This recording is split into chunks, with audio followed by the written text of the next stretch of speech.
16 December মহান বিজয় দিবস উপলক্ষে বাংলাদেশ জাতীয় পার্টি বিজেপি এর অঙ্গ সংগঠন বিজিবি মূলদলের উদ্যোগে এক বিশাল বিজয় র্যালি অনুষ্ঠিত হয়। মহানগরের সদস্য সচিব ইঞ্জিনিয়ার মোহাম্মদ আলীর নেতৃত্বে আয়োজিত এই র্যালিতে দলীয় নেতাকর্মী এবং সমর্থকদের ব্যাপক অংশগ্রহণ দেখা যায়। র্যালিতে বিশেষভাবে উপস্থিত ছিলেন ক্যান্টনমেন্ট থানা আহ্বায়ক মোহাম্মদ জসিম এবং 15 নং ওয়ার্ডের সাধারণ সম্পাদক কুদ্দুস আলী।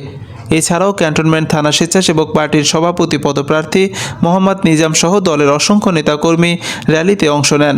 সুশৃঙ্খল এই র্যালিটি মহান বিজয়ের চেতনাকে ধারণ করে মহানগরের বিভিন্ন সড়ক প্রদক্ষিণ করে।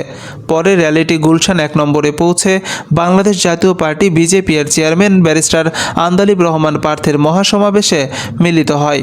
বিজয় দিবসের এই র্যালি এবং মহাসমাবেশ বিজয়ের আনন্দে মুখরিত হয়ে ওঠে। চারপাশে স্লোগান ও জাতীয় পতাকার ছায়ায় গৌরবময় বিজয়ের চেতনা উদযাপন করে নেতাকর্মীরা। আয়োজকরা বলেন, এই র্যালির মাধ্যমে মুক্তিযুদ্ধের চেতনাকে পুনরুজ্জীবিত করে আগামী দিনের নেতৃত্বে বিজেপির ভূমিকা আরও সুসংহত করা হবে।